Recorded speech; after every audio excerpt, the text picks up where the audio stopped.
Assalamualaikum warahmatullahi wabarakatuh. Di sini saya akan menjelaskan tentang mata kerja. Untuk mata kuliah Manajemen Keuangan Universitas Muhammadiyah Jember. Sebelumnya izinkan saya memperkenalkan diri. Saya Firdatul Ula dengan NIM 200301238 PMM Universitas Muhammadiyah Gresik. Yang pertama yaitu pengertian modal kerja. Modal kerja mempunyai dua kosakata atau elemen dasar, yakni aktiva lancar atau current asset dan kewajiban lancar atau current liabilities. Manajemen modal kerja memerlukan kedua elemen ini untuk menentukan bagaimana kegiatan operasional kantor agar pengelolaannya berjalan dengan baik. Definisi modal kerja secara umum adalah perbedaan antara aset lancar suatu perusahaan, seperti uang tunai, piutang atau tagihan pelanggan yang belum dibayar, persediaan bahan baku, dan barang jadi serta kewajiban akun utang. Berikut adalah pengertian modal kerja menurut beberapa ahli. Yang pertama yaitu Kasmir. Modal kerja yaitu dana yang digunakan untuk menjalankan kegiatan operasional perusahaan. Dengan kata lain, pengertian working capital adalah sebagai modal yang ditanam di suatu perusahaan dan dalam bentuk aktiva jangka pendek atau aktiva lancar. Yang kedua yaitu Jumigan. Jumlah harta atau aktiva lancar pada suatu perusahaan.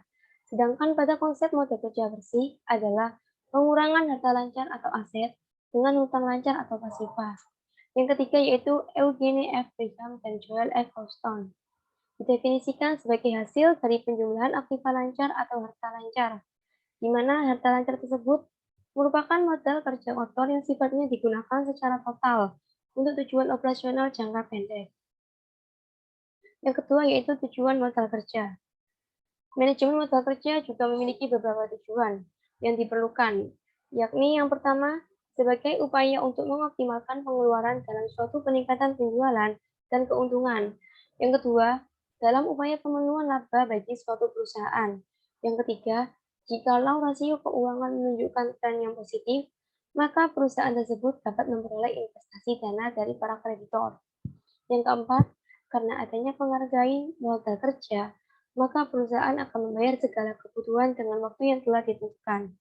Yang kelima, sebagai perlindungan atau proteksi saat terjadinya krisis modal kerja. Yang ketiga yaitu konsep modal kerja. Yang pertama ada konsep working capital kualitatif, yaitu konsep kualitatif kelebihan dari selisih jumlah aktiva lancar terhadap kewajiban lancar. Jumlah aktiva lancar bersumber dari pinjaman jangka panjang maupun pemilik usaha. Konsep ini juga disebut dengan net working capital. Yang kedua yaitu konsep working capital kuantitatif. Konsep modal usaha kuantitatif adalah jumlah aktiva lancar atau gross working capital atau modal kerja kotor, di mana diberlakukan sebagai tujuan untuk mencukupi kebutuhan dana operasional perusahaan yang bersifat rutin atau jangka pendek. Yang ketiga yaitu konsep working capital fungsional. Definisi konsep fungsional yaitu menekankan fungsi dana suatu perusahaan untuk mendapatkan keuntungan atau laba dari pendapatan usaha pokok perusahaan. Sejumlah dana perusahaan akan digunakan untuk peningkatan keuntungan. Yang keempat ada jenis-jenis modal kerja. Menurut ahli A.W. Taylor mengatakan ada dua jenis modal kerja yang dikelompokkan. Yang pertama ada modal kerja permanen. Modal kerja permanen merupakan modal kerja yang wajib dan harus selalu ada di setiap atau dalam perusahaan agar di perusahaan tersebut dapat menjalankan setiap kegiatannya untuk memenuhi setiap kebutuhan konsumen. Jenis modal kerja permanen dibagi menjadi dua, yaitu modal kerja primer dan modal kerja normal. Yang kedua yaitu modal kerja variabel. Modal kerja variabel yaitu modal kerja yang jumlahnya itu berubah-ubah, yang menyesuaikan dengan setiap perubahan kegiatan maupun keadaan yang lain yang bisa mempengaruhi perusahaan tersebut atau bisa berfluktuasi dengan berdasarkan peningkatan atau volume dari penjualan atau produksi. Modal kerja variabel terdiri dari tiga. Yang pertama ada modal kerja siklus, modal kerja musiman, dan modal kerja darurat. Yang kelima yaitu penentuan besarnya modal kerja. Ada dua faktor yang dapat mempengaruhi besar kecilnya suatu modal kerja. Yang pertama ada periode perputaran atau periode terikatnya suatu modal kerja tersebut. Merupakan suatu keseluruhan atau jumlah dari suatu periode-periode yang meliputi dari jangka pemberi kredit yang dibeli, lamanya dari suatu proses produksi itu sendiri, lamanya penyimpanan bahan mentah yang ada di gudang, lamanya barang maka darah itu disimpan dan jangka waktu dari penerimaan piutang. Yang kedua yaitu pengeluaran pada kas rata-rata pada tiap harinya. Pengeluaran yang dimaksud di sini adalah biaya dari rata-rata per hari untuk para pembeli bahan baku itu sendiri, pembayaran dari gaji buruh, bahan pembantu lainnya, dan lain-lain. Yang terakhir ada contoh soal. Berikut contoh soal tentang modal kerja. Perusahaan sepatu Alto pada tahun 2007 merencanakan untuk memproduksi dan menjual sepatu sebanyak 720.000 pasang sepatu. Hitunglah besarnya kebutuhan modal kerja perusahaan tersebut untuk tahun 2007. Berikut datanya. Perusahaan bekerja sebulan rata-rata 30 hari. Setiap pasang sepatu membutuhkan 2 kilo bahan baku kulit. Harga beli bahan baku kulit per kilo adalah 9.000. Pembelian bahan baku selalu dilakukan secara tunai.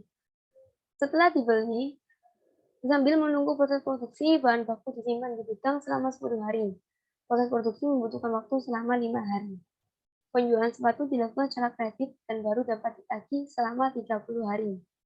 Upah tenaga kerja langsung yaitu 5.000 per pasang. Biaya pemasaran dan administrasi ditaksir sebesar 60 juta per bulan. Sedangkan untuk berjaga-jaga, disediakan kas kecil sebesar 20 juta. Dari data di atas, hitunglah besarnya kebutuhan modal kerja perusahaan tersebut untuk tahun 2007. Jawaban. Untuk perputaran bahan baku, yang pertama ada penyimpanan bahan baku 10 hari, proses produksi 5 hari, penagihan piutang 30 hari, dengan total 45 hari. Perputaran upah langsung, proses produksi 5 hari, penagihan piutang 30 hari, totalnya 35 hari. Untuk pengeluaran kas per hari, bahan baku 2.000 dikali 2 kilo dikali 9.000 sebesar 36 juta.